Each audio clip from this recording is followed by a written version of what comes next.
நீ உன் மரணத்தை முன்கூட்டியே உன்னால் நுகர முடியும் என்பது அதன் பொருள்.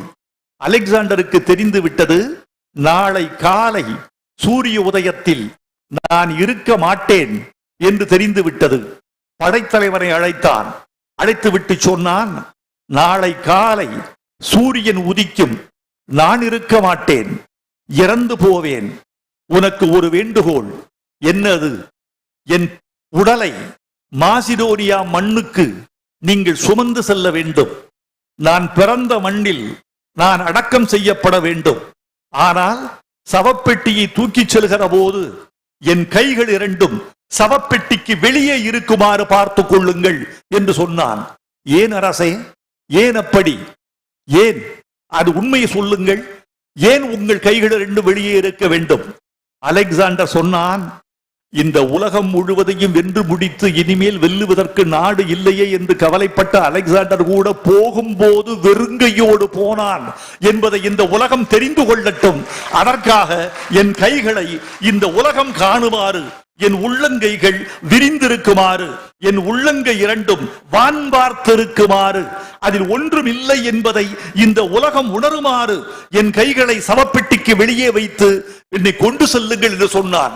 இதுதான் அந்த கவிதைக்கு மூலம். அலெக்சாண்டர் கல்லறையில் பொறிக்கப்பட்ட வரி, இந்த உலகம் முழுவதும் போதாது என்றவனுக்கு இந்த கல்லறை குழி போதுமானதா இருக்கிறது. இதுதான் அலெக்சாண்டர் கல்லறையில் பொறிக்கப்பட்ட வாசகம். 18 வயதுக்கு உட்பட்ட இளைஞர்களுக்கு, பள்ளி இறுதி கல்லூரி தொடக்கத்தில் இருக்கிற மாணவ கண்மணிகளுக்கு இந்த போட்டியை அறிவித்தோம். குடிகாரன் கல்லறையில் எழுதினால் என்ன எழுதலாம்? ஒரு தொழிலாளியின் கல்லறையில் எழுதினால் என்ன எழுதலாம்? ஒரு விலைமகளின் கல்லறையில், ஒரு நடிகையின் கல்லறையில், ஒரு அரசியல்வாதியின் கல்லறையில் எழுதினால் என்ன எழுதலாம்? 2 வரிகளுக்கு மிக கூடாது. புதுக்கவிதையில் திருக்குறள் என்று சொல்லி தலைப்பை கொடுத்தோம். கொட்டி குவிந்து விட்டன கவிதைகள். அப்போது நான் வேடிக்கையாக எழுதினேன், காதலர்களும் கவிஞர்களும் மட்டும் இல்லாமல் இருந்திருந்தால் நாட்டின் தபால் இலாக்கா நஷ்டத்திலேயே ஓடிக்கொண்டிருந்திருக்கும். காதலர்களாலும் கவிஞர்களாலும் மட்டும்தான் தபால் இலாக்கா இயங்கிக் கொண்டிருக்கிறது, லாபத்தில் இயங்கிக் கொண்டிருக்கிறது. தபாலையும் தந்தியையும் கடிதங்களையும் அதிகம் பயன்படுத்துகிறவர்கள் காதலர்களும் கவிஞர்களும் தான் என்று சொன்னேன். கொட்டி குவிந்து விட்டன கவிதைகள். அதை பிரித்து எடுப்பது பெரும்பாடாகிவிட்டது. அதில் குடிகாரன் கல்லறையில் ஒருவன் எழுதினான். யோசிச்சு பாருங்க, யாருக்கு தமிழ் தெரியாது என்கிறது இந்த நாடு? எந்த இளைஞனுக்கு தமிழ் தெரியாது என்கிறது இந்த நாடு? அவன் எழுதினான்,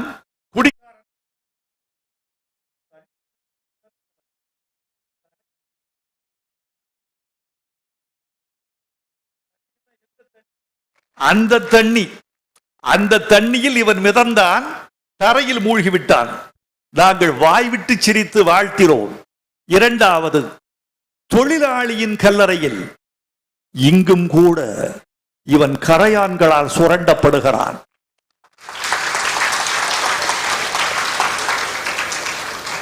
ஒரு விலைமகளின் கல்லறையின் மீது இங்குதான் இவள் தனியாக தூங்குகிறாள். இதற்கு கைதட்டல் அதிகமாக இருப்பதை பார்த்து நான் ஆச்சரியப்படுகிறேன்.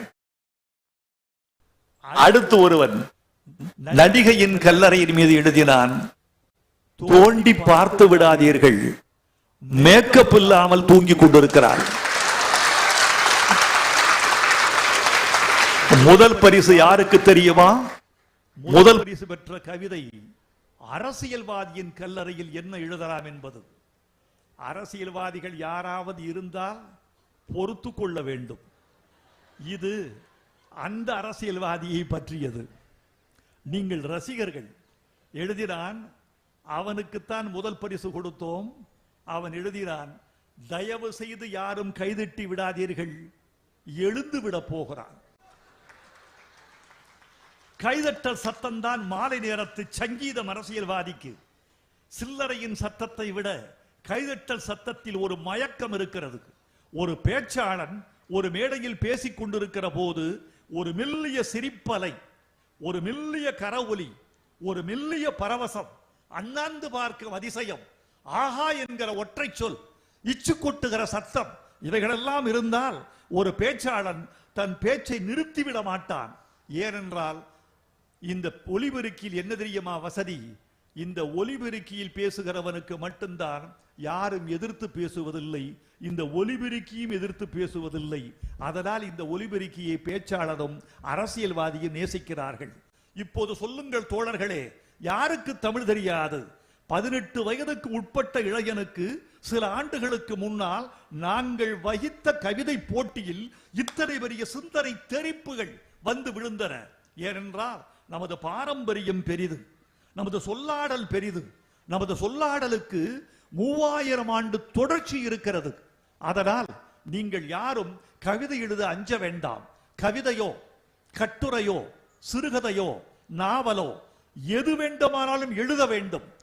இந்த தமிழ் நீண்டு கிடப்பதற்கு காரணம், நிலைத்து நிற்பதற்கு காரணம் தொடர்ச்சியான படைப்பிலக்கியங்கள். படைப்பிலக்கியங்கள் மட்டும் இல்லாதிருந்தால் தமிழ் இடைவெளியில் அருந்து போயிருக்கும். நான் நாயன்மார்களை கொண்டாடுவேன், நான் ஆழ்வார்களை கொண்டாடுவேன், சித்தர்களை கொண்டாடுவேன், நமது பிரபந்தங்கள் எழுதிய பெருமக்களை கொண்டாடுவேன்.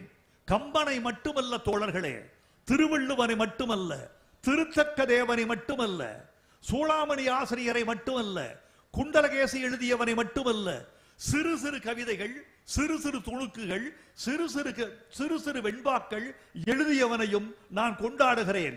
ஏன் தெரியுமா? அவன் இல்லாமல் போயிருந்தால் தமிழ் அந்த நூற்றாண்டில் இல்லாமல் போயிருக்கும்.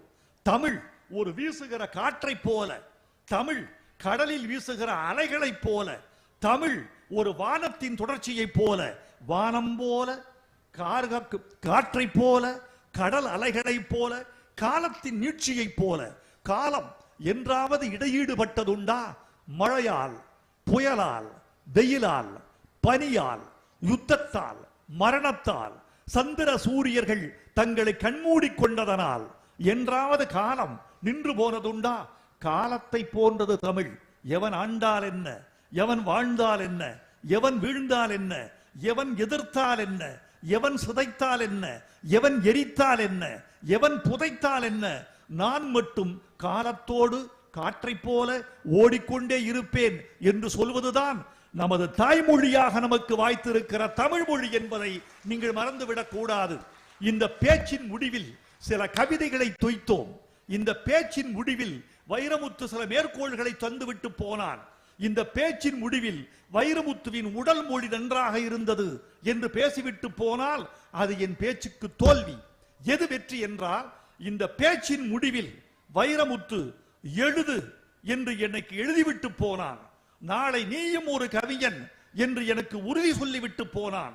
நாளை நீயும் ஒரு பேச்சாளன் என்ற வீரத்தை விதைத்து விட்டு போனான் என்று இருந்து உங்களில் ஒரு கவிஞன், ஒரு சிறுகதையாளன், ஒரு நாவலாசிரியன், ஒரு படைப்பாளன் கொழுந்து விட்டு வந்தால், எழுந்து நின்று வந்தால் அதுதான் இந்த பேச்சுக்கு வெற்றி என்று நான் கருதுவேன்.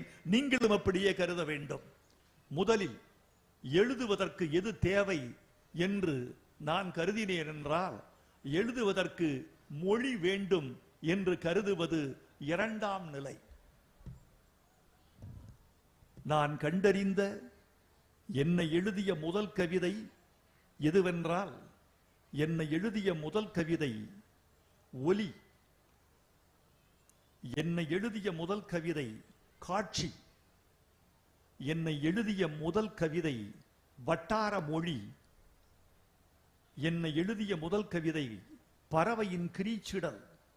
என்னை எழுதிய முதல் கவிதை சொட்டு சொட்டாய் சொட்டிக் கொண்டிருக்கிற மழையின் தொடர்ச்சி. இவைகள்தான் மொழி எனக்கு அறிமுகமாவதற்கு முன்னால் என்னை கவிதை எழுதச் சொன்னவைகள்.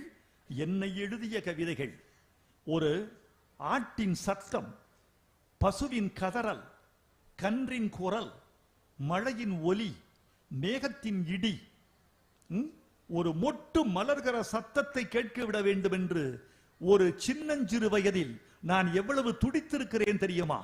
மொட்டு மலர்கிற ஆசை வேண்டும், மொட்டு மலர்கிற சத்தம் கேட்குமா? அது கேட்காது என்று தெரிந்தாலும் மூடி கிடக்கிற மொட்டு முதல் மடல் உடைகிற பொழுது, முதல் இதழ் விரிகிற போது, அது மொட்டு நிலையில் இருந்து பூநிலைக்கு தாவுகிற போது என்ன ஒலியோடு கிளம்பும், எப்படி வெடிக்கும் என்று காத்து கிடந்த நாட்களெல்லாம் எனக்கு உண்டு. எனக்கு தெரியாதா? மொட்டு மலர்ந்தால் ஓசை வராது என்று வந்துவிட்டால், மொட்டு மலர்கிற போதும் ஒரு ஓசை உண்டு. அதை கேட்பதற்கு உனக்கு செவிகள் உண்டா என்பதுதான் கேள்வி.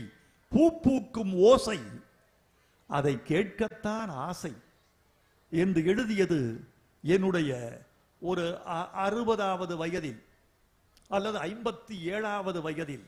ஆனால் அந்த பூ பூக்கும் ஓசையை கேட்க வேண்டும் என்ற ஆசை விளைந்தது 7வது வயதில். 7 வயதில் நான் நெஞ்சுக்குள் முடிந்து வைத்திருந்த ஆசையை 57வது வயதில் இந்த உலகுக்கு உடைத்துக் கொடுக்கிறேன். எனவே கவிதை எழுத வேண்டுமென்றால் முதலில் நீங்கள் சேமித்து வைக்க வேண்டும். ஒலியை, மொழியை, அனுபவத்தை, காட்சியை நீங்கள் எனக்கு சேமித்து வைக்க வேண்டும். வானத்தில் வந்து வந்து போகிறதே, அது யார் எழுதிய கவிதை? மேகங்கள் இந்த மலைகளை மூடி மூடி கலைகின்றனவே, அது யார் எழுதிய கவிதை? ஒரு பூ தரையில் விழுகிற போது ஓசையில்லாமல் விழுகிறதே, அது யார் எழுதிய கவிதை? மூங்கில் இலையின் நுனியில் ஒரு மழை சொட்டு தேங்கி நிற்கிறதே, அது யார் எழுதிய கவிதை? இந்த கவிதைகளை எல்லாம் நீங்கள் சேகரித்துக் கொள்ள வேண்டும். எனது முதல் கவிதை என்ன தெரியுமா? இந்த உலகத்தை பார்த்து நான் அடைந்த ஆச்சரியம். இது மிக முக்கியமாக இளம் தோழர்கள் குறித்துக் கொள்ள வேண்டும் என்றால் நான் சொல்வதை குறித்துக் கொள்ளுங்கள். ஆச்சரியம் என்றைக்கு வந்ததோ அன்றைக்கே நீ கவிஞரை முதல் கவிதை எழுத தொடங்கி விட்டாய். ஆச்சரியம் தீர்ந்து போகிற போது உன் கவிதை தீர்ந்து போகிறது, உன் வாழ்க்கை தீர்ந்து போகிறது. ஆகவே இளம் கண்மணிகளே, நீங்கள் 90 வயது இருக்கலாம், 110 வயது இருக்கலாம். இப்போது உங்கள் வயது 22, 23 இருக்கலாம். 103 வயது வரை நீங்கள் வாழலாம். 23 வயதில் உங்களுக்கு இருக்கிற ஆச்சரியம் 103வது வகையிலும் வேறு வேறு வழிகளில் இயங்கினால் உங்களுக்கு மரணம் இல்லை. ஆச்சரியம் தீர்ந்து போகிற போது இதயம் முதலில் இறந்து போகிறது.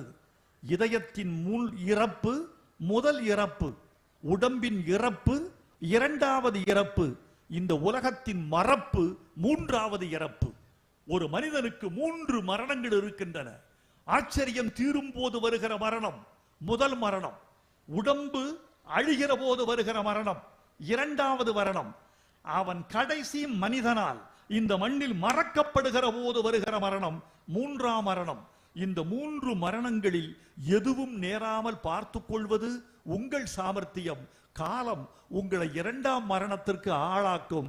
ஆனால் 2ஆம் மரணம் நேருகிற வரைக்கும் முதல் மரணம் நேராமல் பார்த்துக் கொள்கிறவனுக்கு இந்த பூமியில் மறதியே வாராது. அவனுக்கு 3ஆம் மரணம் கிடையவே கிடையாது என்பதை எண்ணிக்கொள்ளுங்கள். இப்போது நான் எப்ப தெரியுமா முதல்ல ஒரு கவிதையை பார்த்து இதுதானா கவிதை என்று நினைத்தேன் தெரியுமா? வானத்தை பார்க்கிறேன், ஒரு நிலா, ஒரு முக்கால் நிலா வானத்தில் மிதக்கிறது. கீழே பார்க்கிறேன், எங்கள் தோட்டத்து புல்வெளியில் புல்லின் நுனியில் ஒரு பனித்துளி எப்போது விழலாம், அது தற்கொலையா கொலையா என்று சொல்ல முடியாது. காற்று தட்டிவிட்டால் அது கொலை, தானே விழுந்தால் தற்கொலை. இந்த புல்லின் நுனியில் உள்ள துளி காற்று தட்டிவிட்டு விழுந்தால் கொலை, காற்று பனித்துளியை கொலை செய்து விடுகிறது என்று பொருள். அது தானே குதித்து விட்டால் தற்கொலை என்று பொருள். இந்த புல்லின் நுனியில் தூங்குகிற பனித்துளியை பார்த்தேன், வானத்தை பார்த்தேன். மேலே இருப்பது ஒரு வட்ட நிலா, கீழே இருப்பது ஒரு வட்ட பனித்துளி. இது பனித்துளி, அது நிலா என்று பார்க்கிற வரைக்கும் நான் வைரமுத்து, வடுகவட்டியில் பிறந்த ஒரு வைரமுத்து, விவசாய குடும்பத்தில் வாழ்ந்து கொண்டிருக்கிற வைரமுத்து, 7ஆம் வகுப்பு படித்துக் கொண்டிருக்கிற ஒரு வைரமுத்து. வைரமுத்து எப்போது கவிஞனானான் தெரியுமா? இந்த பனித்துளியையும் நிலாவையும் மாற்றி பார்க்க ஆரம்பித்த போது.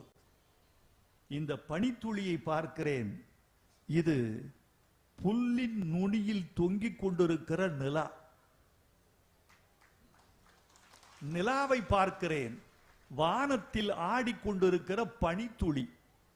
அது பெரிய பனித்துளி, இது சின்ன நிலா என்று எப்போது எனக்கு ஆச்சரியம் தோன்றியதோ, எப்போது என்னை மீட்டெடுத்தேனோ, பழைய காட்சிகளுக்கு உள்ளே, காட்சிகளுக்கு வெளியே வேறு ஓர் உலகம் இருக்கிறது என்பதை நான் எப்போது கண்டிருந்தேனோ, அந்த பனித்துளி என்னை எழுதியது, அந்த நிலா என்னை எழுதியது, இரண்டையும் மாற்றி போட்ட போது பனித்துளியை வானத்தில் எறிந்தேன், நிலாவை தரைக்கு இழுத்தேன். எரிந்த பனித்துளியும் இழுத்த நிலாவும் வைரமுத்துவை கவிஞனாக எழுதின. பிறகு லட்சியம் இல்லாதது கவிதையா என்று பார்த்தேன். எல்லாம் சின்ன வயதிலேயே பாரதிதாசன், கலைஞர், கண்ணதாசன் என்றெல்லாம் படித்த போது தமிழுக்கு பக்கத்தில் நான் வந்தேன். நான் சொல்கிற சில பேர் சொல்வார்கள், நான் ஷேக்ஸ்பியர் படித்து கவிஞனானேன், நான் ஜான் மில்டன் படித்து கவிஞனானேன், நான் கதையை படித்து கவிஞனானேன், நான் கலீல் ஜிப்ரான் படித்த பிறகுதான் கவிஞனானேன், நான் கீட்ஸும் ஷெல்லியும் படித்த பிறகுதான் கவிஞனானேன். அது இருக்கலாம். என்னை பொறுத்தளவில் என் பக்கத்தில் இருந்த படைப்பாளிகளை படித்துத்தான் நான் கவிஞனானேன். அவர்கள் வழிகாட்டவில்லை என்றால் கீட்ஸ் எனக்கு தெரிந்திருக்காது, ஷேக்ஸ்பியர் ஜென்ம பிராப்தம் இருந்திருக்காது, கீட்ஸ் எனக்கு தெரிஞ்சிருக்காது, கலீல் ஜிப்ரானை அணுகி இருக்க மாட்டேன், ஜான் டான் எனக்கு தெரிந்திருக்காது.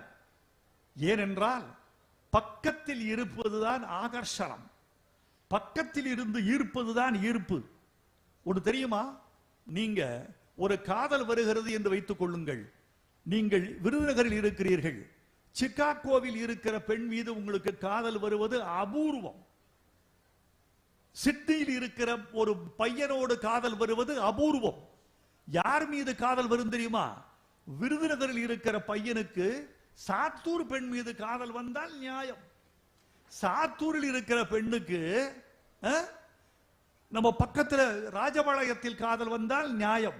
ராஜபாளையத்தில் இருக்கிற பையனுக்கு வில்லிபுத்தூரில் காதல் வந்தால் அது நியாயம். பக்கத்தில் தான் சாத்தியம். இதுதான் நியதி, இதுதான் ஈர்ப்பு சக்தி. ஈர்ப்பு சக்தி என்பது பொருளால் வருவதனில் அந்த பொருள் பக்கத்தில் இருக்க வேண்டும். எனக்கு ஈர்ப்பு சக்தி என் பக்கத்தில் இருந்த மகாகவிகள் பாரதிதாசன், கண்ணதாசன், கலைஞர், சொரதா, இவர்கள் போன்ற கவிஞர்கள். இன்னும் என் பாட்டன்கள், மாரோக்கத்து பாட்டிகள், மாரோக்கத்து அப்பசலையார், வெள்ளி வீதியார், பொன்முடியார், ஏன் குளமுற்று துஞ்சிய குள்ளி விளவனை பாடிய புலவர்கள், கபிலர், பரணர், இவர்களெல்லாம் எனக்கு ஆசான்கள். தமிழ் கவிதை எழுத நினைக்கிற பெருமக்களே, உங்களுக்கு ஒரு ஆசை, உங்களுக்கு 3000 ஆண்டு சொத்து இருக்கிறது, எதை வேண்டுமானாலும் நீங்கள் எடுத்துக் கொள்ளலாம். எல்லாம் உங்கள் பெயரில் எழுதி வைக்கப்பட்ட சொத்துக்கள். அந்த சொத்துக்களை நீங்கள் அடைந்து கொள்ள வேண்டும். இந்த எழுத்துக்களும் இந்த காவியங்களும் இந்த சொற்களும் உங்களுக்கு வேண்டும். நான் ஒரு 3 வெண்பாக்கள் சொல்லுகிறேன். இந்த வெண்பாவில் எது சிறந்தது என்பதை நீங்களே எனக்கு திருப்பி சொல்லுங்கள். அது சொல்லிவிட்டால் உங்களுக்கே தோன்றிவிடும் ஏன் சிறந்த கவிதை என்று நான் வைரமுத்துவுக்கு சொன்னேன் என்பதை நீங்களே கண்டறிந்து விடுவீர்கள். சிலப்பதிகாரத்தில் ஒரு வெண்பா வருகிறது. கோவலனும் கண்ணகியும் மனையரம்படுத்த காதையில் 2 பேரும் கலக்கிறார்கள். 2 பேரும் முதலாக ஒருவருக்கொருவர் உயிர் அறிமுகமாகிறது. அதை உடல் உறவு என்று சொல்வது கூட கொச்சைத்தனம். உயிர் உறவு என்று சொல்வதுதான் நாகரிகம். கோவலனும் கண்ணகியும் உயிர் அறிமுகம் செய்து கொள்கிறார்கள். அதை பாட வருகிற இளங்கோவடிகள் சொல்கிறார், அவர்கள் விடிய விடிய சேர்ந்திருந்தார்கள். 2 பாம்புகள் ஒன்றை ஒன்று பின்னி பிணைந்து கிடப்பது மாதிரி இந்த உலகம் நாளையே அழிந்துவிடும் என்று நிலையாமை தத்துவத்தை உணர்ந்தவர்கள் மாதிரி இன்று இரவுக்குள்ளேயே உலகத்தின் பேரின்பத்தை துய்த்து முடித்தார்கள் என்று இளங்கோவடிகள் எழுதுகிறார். தூமப் பணிகள் ஒன்றி தோய்ந்தார் என ஒருவார் காமர் மனைவி என கைகலந்து நாமம் தொலையாத இன்பமெல்லாம் துண்ணினார் மண்ணில் நிலையாமை கண்டவர் போல் நின்று என்று சிலப்பதிகாரத்தில் இளங்கோவடிகள் மனையறம்படுத்த காதையில் இந்த வெண்பாவை எழுதியிருக்கிறார். அவ்வளவு அழகான வெண்பா.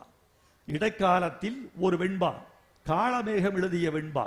அவன் எழுதினான், பனை மரத்துக்கும் ஒரு வேசிக்கும் சிலடை சொல்ல முடியுமா என்று கேட்டார்கள்.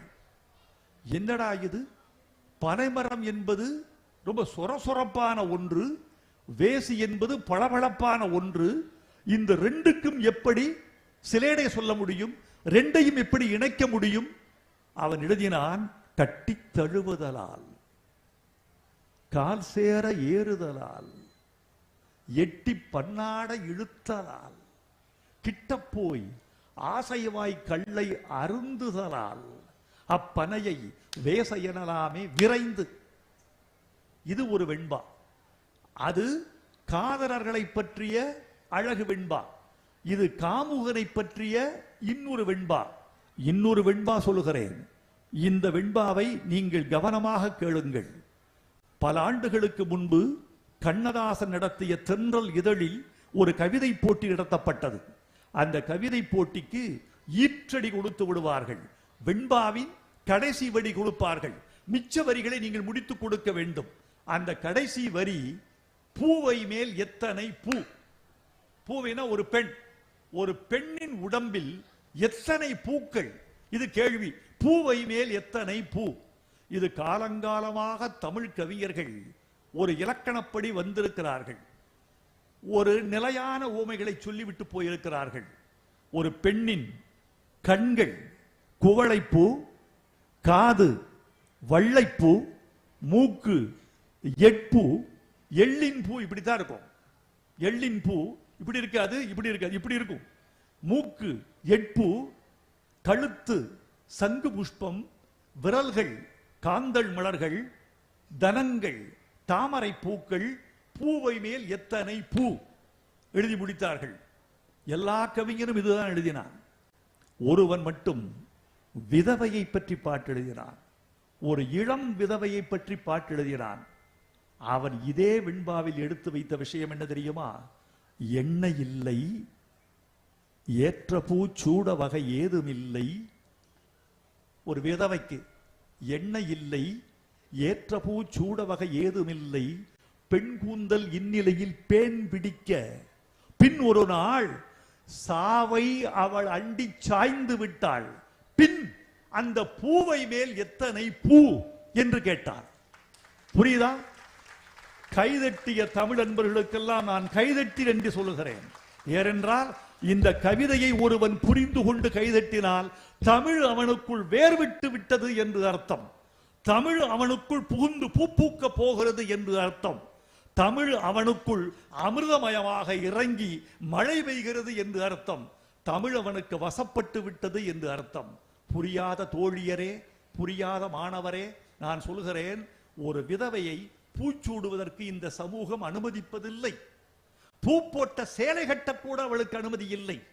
திருமண வீட்டுக்கு பூவோடு செல்வதற்கு அவளுக்கு வாய்ப்பில்லை. ஆனால் அவள் இறந்து அவள் சுடுகாட்டுக்கு போகிறாள். அவள் பாடையில் பூக்கள், அவள் பல்லக்கில் பூக்கள், சரஞ்சரமாய் பூக்கள், தெருவெல்லாம் பூக்கள், புதைகுழியில் பூக்கள். அட கேடுகெட்ட சமூகமே, அவள் வாழ்கிற போது பூவை நுகரவிடாத நீ செத்த பிறகு இதற்கு இவ்வளவு சிங்காரத்தி பூ பூக்கிறாய் என்று கேட்பது அந்த கவிதையின் நோக்கம். இப்போது கேளுங்கள், இளங்கோவடிகள் மிகச்சிறந்த கவிஞர் தான். அந்த வெண்பா அழகியல் பற்றியது, உடலியல் பற்றியது. அடுத்து ஒரு வெண்பா முழுக்க முழுக்க காமம் பற்றியது, காதல் பற்றியது. வெண்பா இளங்கோவடிகள் வெண்பா. காமம் பற்றிய வெண்பா காளமேகம் பாடிய வெண்பா.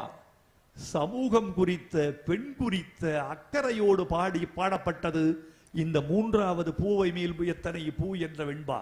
இப்போது தெரிகிறதா? கவிதை என்பது சொல்லுக்கு பின்னால் போவது மட்டுமல்ல, கருத்துக்கு பின்னால் போவது, சமூகத்துக்கு பின்னால் போவது, நன்மை சிறப்ப பாடுவது என்பதுதான். கொஞ்சம் மாறுபட்டு சிந்தியுங்கள். ஒரே மாதிரி சிந்திக்காதீர்கள். அப்படி சிந்தித்தால் முன்னவன் பின்னாலேயே நீங்கள் போவீர்கள். உங்களுக்கு தனி அடையாளம் இல்லாமல் போகிறது. இந்த மனிதன் அலைவது எதற்கு தெரியுமா? ஒரு பெண்ணுக்கு மிக மிக பிடித்தது என்ன தெரியுமா? அவளுடைய அடையாளம். ஆணுக்கு மிக மிக பிடித்தது என்ன தெரியுமா? அவனவனுக்கு ஒரு அடையாளம். அந்த அடையாளத்தை காலம் உண்டாக்காது, நீதான் உண்டாக்க வேண்டும். அந்த அடையாளத்தை உண்டாக்குகிற போராட்டத்தில் தான் வாழ்வு, பதவி, கல்வி, இல்லறம், அரசியல், பணம் எல்லாமே அந்த அடையாளத்தை நோக்கி பயணப்படுவதுதான். கொஞ்சம் மாறுபட்டு சிந்திக்க வேண்டும். ஒரு தாஜ்மஹாலை பற்றி எத்தனை கவிதைகள் படித்திருப்பீர்கள்? நானே வெள்ளை கனவின் விரிப்பு என்று எழுதியிருக்கிறேன். இது ஒரு பெண்ணுக்கு எழுதப்பட்ட அழகான வெண்பா என்று ஒருவன் எழுதியிருக்கிறான். இப்படியெல்லாம் பார்த்திருக்கீங்க. ஆனால் ஜாகிர் என்ற ஒரு இந்தி கவிஞன் எழுதினான். தன் காதலியை பார்த்து சொல்கிறான், நாளைக்கு சாயங்காலம் நம்ம ஆக்ராவில் தாஜ்மஹாலை முன்னாடி சந்திப்போமான்னு முதல்ல கேட்டவன் சரின்னு சொல்லிட்டு போறான். இங்க வா, வேணாம், தாஜ்மஹால் வாசல்ல சந்திக்க வேண்டாம். நானும் ஒரு ஏழை, நீயும் ஒரு ஏழை, அதனால் தாஜ்மஹால் வாசலில் சந்திக்க வேண்டாம். ஏன்? அதற்கு அவன் சொன்ன பதில், வேண்டாம், தாஜ்மஹால் முன்னால் சந்திக்க வேண்டாம். இங்கே ஒரு பணக்கார மன்னன் ஏழைகளின் காதலை ஏளனம் செய்திருக்கிறான்.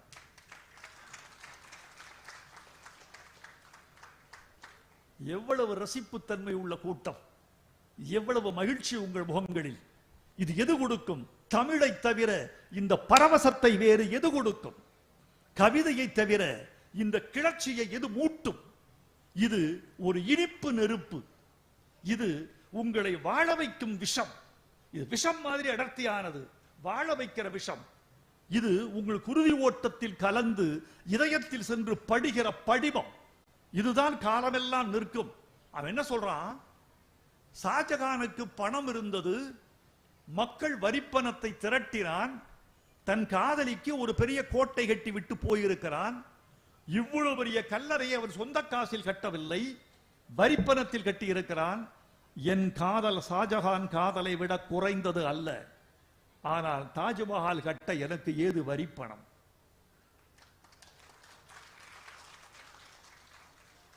நானும் வரிப்பணம் இருந்திருந்தால் இப்படித்தான் எழுதியிருப்பேன். இதை வைத்துத்தான் அமராவதி என்ற படத்தில், அமராவதி தான் அஜித்துக்கு முதல் படம் நினைக்கிறேன், அஜித்துக்கு முதல் படம் அமராவதி. அது எழுதின, தாஜ்மஹால் தேவையில்லை தங்கமே தங்கமே, காடு மலை நதிகள் எல்லாம் காதலின் சின்னமேன்னு போட்ட.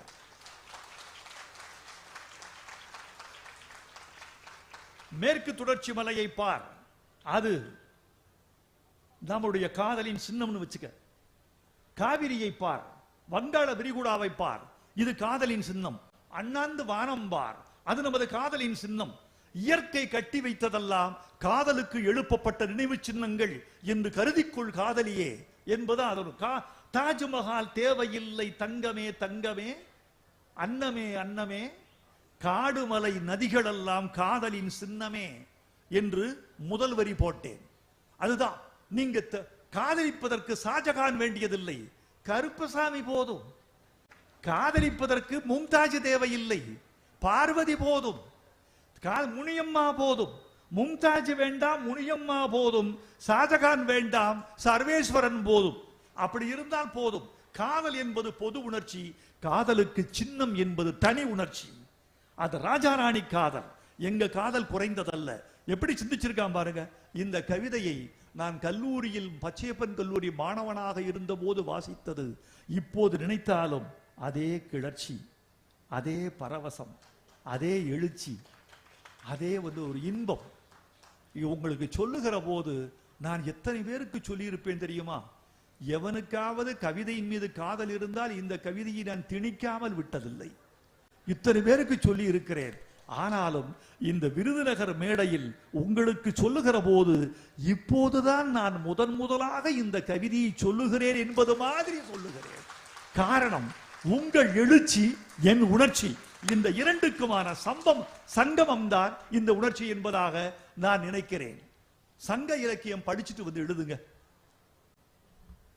சங்க இலக்கியம் படிக்காமல் எழுதாதீங்க.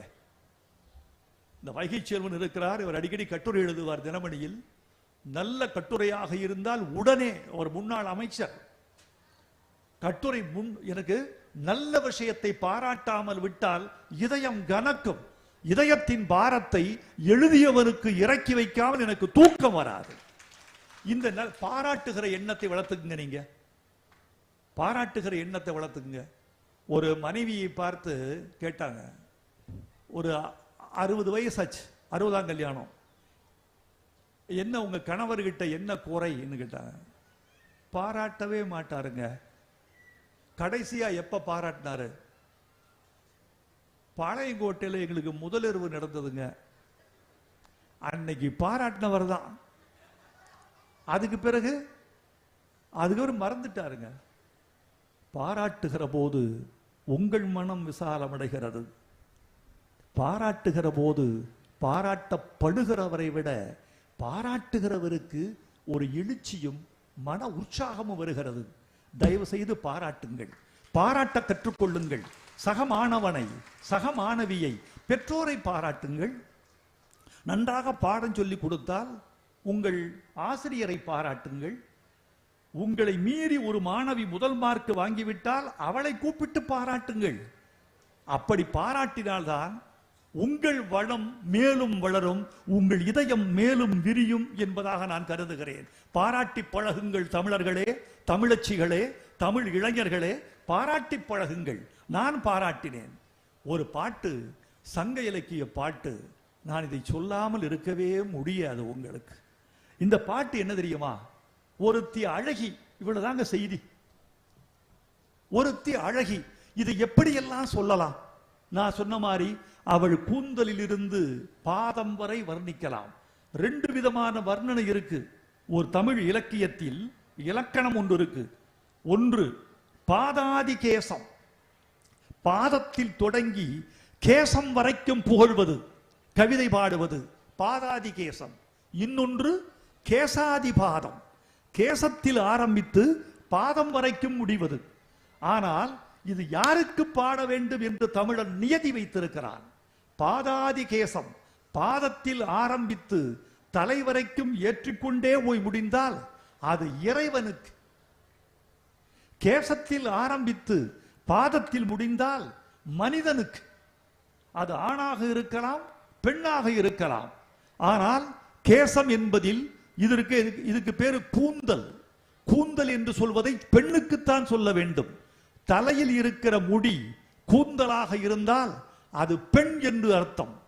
தலையில் உள்ள முடி ஆணுக்கானதாக இருந்தால் அதற்கு குஞ்சி என்று அர்த்தம். குஞ்சி அழகும் கொடுந்தானை கோட்டழகும் மஞ்சள் அழகும் அழகல்ல, நெஞ்சத்து நல்லம் யாம் என்னும் நடுவு நிலைமையால் கல்வி அழகே அழகு என்று பாடினான் புலவன். ஆகவே இது குஞ்சி, அது கூந்தல். கூந்தல் தொடங்கி பாதம் வரையில் என்றால் பெண்ணுக்கு, பாதத்தில் இருந்து குஞ்சி வரையில் என்றால் அது ஆணுக்கு, கடவுளுக்கு என்றுதான் பொருள். இப்படி இதுல விதவிதமா பாடலாம். அவள் அழகி, கேசாதி பாதம் பாடி இருக்கலாம். அப்படி சொல்லல. அவள் அழகி என்பதை எப்படி சொல்லியிருக்காள் தெரியுமா? யாரு மேல குற்றம்னு தெரியல. இப்படி ஆரம்பிக்குது கவிதை. இப்படி ஆரம்பிக்குது கவிதை. அவங்க அப்பா அம்மா மேல குற்றம் சொல்வதா, அவங்க சொந்தக்காரர்கள் மீது குற்றம் சொல்வதா, அவள் மீது குற்றம் சொல்வதா? யாரு மேலையும் குற்றம் சொல்வதல்ல. இவள் தண்ணீர் குடம் எடுத்து விட்டு தண்ணீர் துறைக்கு வந்து விட்டு போகிறாளே, இது யார் செய்த தவறு? என்ன ஆச்சு தெரியுமா? இவள் தண்ணீர் குடம் எடுத்து தண்ணீர் துறைக்கு போய் குடம் எடுத்து கொண்டு வந்தாள். 2 தெருவிலையும் அந்த பக்கம் 10 பேர், 12 பேர் செத்து போயிட்டான். அவள் அழகிங்கிறது இப்படிதான் சொல்றான். அந்த தெருவிலேயே அந்த பக்கம் 10 பேரு, இந்த பக்கம் 12 பேரு செத்து போயிட்டான். எதுக்கு? இவ தண்ணீர் குடம் எடுத்து விட்டு தண்ணீர் துறைக்கு போய் திரும்பி வீட்டுக்கு போவதற்குள்ள நடந்து போச்சு. அவள் அழகி என்பதை இப்படி சொல்லுகிறான். இதோட நிறுந்துதான் பரவாயில்லை. அவ சொல்றா, இது யார் செஞ்ச தப்பு? இது யார் செஞ்ச தப்பு? ராஜா செஞ்ச தப்புங்கிறான், அரசன் செய்த தப்புங்கிறான் புலவன். எப்படி அரசன் செய்த தப்பாகும்? அந்த காலத்துல மத யானை தண்ணிக்கு விட போவாங்க ஆத்துக்கு. மத யானை 2 பாகர்கள் பிடித்துக்கிட்டு தண்ணிக்கு விட போவாங்க, தண்ணீர் துறைக்கு. அப்படி மத யானை தண்ணீர் துறைக்கு போகிற போது அரசன் முரசறைவானான். மதையான தண்ணி குடிக்க வருது, மதையான தண்ணி குடிக்க வருது, எல்லாரும் ஓடி போயிருங்க, எல்லாரும் வீட்டுக்குள்ள போயிருங்க, மதையான மிதிச்சாலும் மிதிச்சிடும், நீங்க செத்தாலும் செத்துருவீங்க, ஓடி போயிருங்க, ஓடி போயிருங்க என்று முரசறை வைப்பானாம் அரசன். அட பாவி, யானைக்கு முரசடித்த நீ இந்த பெண்ணுக்கு ஏண்டா முரசடிக்காம விட்ட? நீயும் தவறில்லை. அடியே பெண்ணே, உன்மீது தப்பில்லை, நின்னை புறங்கடை போதர விட்ட நுமரும் தவறிலர். உன்னை வெளியே அனுப்பிச்சு விட்டாங்களே உங்க அப்பா அம்மா, அவங்க மீதும் தப்பு இல்ல, வேற யார் மீது தப்பு? நிறை அழி கொல் யானை, நிறை அழி கொல் யானை, நிறை அழிந்து தன் சுயம் இழந்து கொல்லக்கூடிய மதம் பிடித்த யானை நீருக்கு விட்டாங்கு தண்ணீர் துறைக்கு விடுகிற போது பறையறைந்து விடுவாயே அரசே, பறையறைந்து விடுவாயே, பறையறைந்து அல்லது செல்லற்க என்ன இறையே தவறுடையான். நீ இவள தண்ணீர் துறைக்கு வருகிறாள், எங்க தேன்மொழி தண்ணிக்கு வர்றா, ஜனங்களே இளைஞர்களே ஜாக்கிரதை, ஓடி ஒளிஞ்சுக்குங்க, செத்துருவீங்க என்று அவன் பறை அறிவித்திருக்கணும். அல்லது டிவியிலேயாவது ஒரு விளம்பரம் போட்டிருக்கணும். அப்படி போட்டிருந்தா தான் நீங்க தப்பிச்சிருப்பீங்க. இறைவன் இறையே தவறுடையான். சங்க இலக்கிய பாட்டுங்க. 2000 ஆண்டுகளுக்கு முன்னால் எங்கள் தமிழச்சி ஒருத்தி பேரழகு கொண்டவள், ஆளை கொலை, அதாவது நான் கூட ஆள் குடிக்கும் அதரங்கள் ஒரு வார்த்தை போட்டேன், ஞாபகம் இருக்கா உங்களுக்கு? ஆள் குடிக்கும் அதரங்கள் அதிசயமே, அதிசயம் பாட்டுல ஆள் குடிக்கும் அதரங்கள். மற்ற அதரங்கள் எல்லாம் டீ குடிக்கும், காபி குடிக்கும், பெப்சி குடிக்கும், கொக்கா கோலா குடிக்கும், கரும்பு ஜூஸ் குடிக்கும், சாத்துக்குடி சாறு குடிக்கும். இவள் அதரங்கள் ஆள் குடிக்கும், ஆளையே ஜூஸா குடிச்சிருவா. அப்படிப்பட்ட அதரங்கள் உள்ளவள். இப்படிப்பட்ட ஒரு அழகிய தமிழச்சியை அங்கே 2000 ஆண்டுகளுக்கு முன்பு சித்தரித்து காட்டுவதற்கு இறைவன் மேல், தலைவன் மேல், அரசன் மேல் பழி சொல்லி பாட்டெழுதிய குடி தமிழக்குடி. இதிலிருந்து வந்தவர்கள் நீங்கள். நீங்கள் கவிதை எழுதாமல், கவிதையை ரசிக்காமல், தாய்மொழியில் உரையாடாமல், தாய்மொழியில் எழுதாமல் எங்கு போவீர்கள்? நான் ஊருக்கெல்லாம் செல்லுகிற போதெல்லாம் ஒன்று சொல்லுகிறேன், எங்கள் பிள்ளைகளே, என் சகோதரிகளே, எங்கள் வீட்டு குழந்தைகளே, உங்களுக்கு ஒன்று, சக மாணவிக்கு ஆங்கிலம் தெரியாத போது தமிழ் மட்டுமே அறிந்தவள் என்றால் அவளோடு தமிழில் மட்டுமே உரையாடுங்கள். சக மாணவி தமிழ் தெரியாது என்றால் இருவருக்கும் தெரிந்த பொதுமொழியில் உரையாடுங்கள். நீங்கள் மாணவர் எவ்வளவு படித்தாலும், எம்பிபிஎஸ், எம்எஸ், எம்டி, பி எது பண்ணாலும் நீங்க 2 பேரும் சந்தித்துக் கொண்டால் எங்கள் மாணவ கண்மணிகளும் மாணவியரும் தமிழில் தான் உரையாடுவோம் என்று சபதம் எடுத்துக் கொண்டால் தமிழை அடுத்த நூற்றாண்டுக்கு கடத்தவிட முடியும். தமிழை ஒலி வழியாக கடத்தல், எழுத்து வழியாக கடத்தல், இப்படி வேண்டும். இன்னொன்று சொல்றான், இன்னொரு கவிதை, என்னை எழுதிய கவிதைகளில் ஒன்று ஆந்திர நாட்டு கவிதை. ஆந்திர நாட்டு அகநானூறு என்று ஒரு தொகுப்பு. அந்த தொகுப்பில் ஒரு அகக்கவிதை வருகிறது. ஒரு காதலி, ஒரு காதலன், 2 பேரும் நெருங்கி இருக்கிறார்கள், பழகுகிறார்கள். ஆனால் அந்த பெண் ஒரு நிறைந்த அடக்கமுடைய, நிறைந்த கற்புடைய, நிறைந்த மரபு வழி வந்த ஒரு பெண். அதனால் இருவருக்கு மத்தியில் நாகரிகத்தின் நாற்காலியை இட்டுக்கொண்டு பேசுகிறாள். என் நிழல் கூட உன் மீது விழாது, உன் நிழல் கூட என் மீது விழுந்து விடக்கூடாது, இருவருக்கு மத்தியில் பண்பாடு பாதுகாப்பாக இருக்கட்டும் என்கிறார். விடமா, கிட்ட நெருங்க மாட்டேங்கிறார். பேசு, கண்ணால் பார், தொட்டு விடாதே, அனுமதி தரமாட்டேன். அந்த காதலன் கேட்டான், அடியே பெண்ணே, அது என்ன கழுத்தில் அப்படின்னு கேட்டான். இது என்ன, ஒரு தங்கச்செங்கிலி. அந்த தங்கச்செங்கிலி செய்த தவம் நான் செய்யவில்லையா என்று கேட்டான். என்ன தவம் செய்தது? அது உன் சங்கு கழுத்தில் உருள்கிறது, புரள்கிறது, உன்னை கேட்காமலே எங்கெங்கோ தொடுகிறது, அது என்னென்னவோ வித்தை புரிகிறது. அந்த தங்கச்செங்கிலி செய்த தவம் நான் செய்யவில்லையா என்று கேட்டாள். அதற்கு அந்த பெண் அவள் சொன்னாள், காதலி, இந்த தங்கம் என் சங்கு கழுத்தை தொடுவதற்கு என்னென்ன தவம் செய்து வந்தது தெரியுமா? என்ன தவம் செய்தது? பூமியின் ஆழத்தில் பலகாலமாய் புதையுண்டு கிடந்தது, பிறகு வெட்டப்பட்டது, தோண்டப்பட்டது, உருக்கப்பட்டது, உருட்டப்பட்டது, தீயில் எரிந்தது, தண்ணீரில் குளித்தது, உளியின் வலி தாங்கியது. இத்தனைக்கும் பிறகுதான் அது என் கழுத்தை தொட்டது. நீ ஐ லவ் யூ என்று SMS கொடுத்து விட்டு மட்டும் தொட்டுக்கொள்ளலாம் என்றால் என்ன நியாயம்? இவ்வளவு செய்த பிறகுதான், இவ்வளவு தவம் ஆற்றிய பிறகுதான் இந்த வரத்தை அது பெற்றது. நீ வரம் பெற வேண்டும் என்றால் தங்கத்தை போன்றவனாக இரு, தங்கம் செய்த வேள்வியை நீயும் செய் என்று கேட்டார். இது ஒரு ஸ்பரிசத்துக்கு, ஒரு ஸ்பரிச மறுப்புக்கு இவ்வளவு பெரிய கவிதையை இந்த நாடு கண்டிருக்கிறது. இந்த கவிதைகளை எல்லாம் நீங்கள் வாசிக்க வேண்டும் என்று நான் நினைக்கிறேன். நண்பர்களே, உங்களுக்கு ஒரு சொல், நீங்கள் பாரதிதாசனை படியுங்கள், பாரதியாரை படியுங்கள், கண்ணதாசனை படியுங்கள், கலைஞரின் உரைநடையை படியுங்கள். அப்படியே மெல்ல பழைய இலக்கியங்களுக்கு செல்லுங்கள். பழைய இலக்கியத்திலிருந்து புதிய இலக்கியத்திற்கு வருவதற்கு மாறாக புதிய இலக்கியத்திலிருந்து நீங்கள் பழைய இலக்கியத்திற்கு பயணம் செய்வதுதான் நன்றி. கல்லா மதியே கதிரவான் நிலவே செல்லா இரவே சுருகா இருளே எல்லாம் எனையே முனிவீர் நிலையா வில்லாளன யாதும் விழித்திலிரோ என்று படித்தால் உங்களுக்கு புரியாது. மல்லர் ஆடிய விழவினானும் மகளிர் ஆடிய துணங்கையானும் யாண்டும் காணேன் மாந்தக்கோனை யானும் ஓர் ஆடுகள மகளே எங்கை கோடீர் இளங்கு வழி எகிழ்த்த பீடுகளு குறிசிலும் ஓர் ஆடுகள மகனே என்று வாசித்தால் உட்பொருள் உங்களுக்கு விளங்காது. புது தமிழிலிருந்து சொற்களை கற்றுக்கொண்டு அகராதிகளின் வழியே பழைய இலக்கியங்களுக்கு நீங்கள் பயணப்படுகிற போது ஒட்டுமொத்த மொழியும் உங்கள் உள்ளத்தில் வந்து ஒட்டிக்கொள்ளும். அப்படி ஒட்டிக்கொள்ள வையுங்கள். தமிழை படித்தால், இலக்கியம் படித்தால் உங்கள் எதிர்காலம் சிறக்கும். ஒரே ஒரு தொழிலில் மட்டும் இருப்பவன் பைத்தியம் பிடித்தவராகிறான்.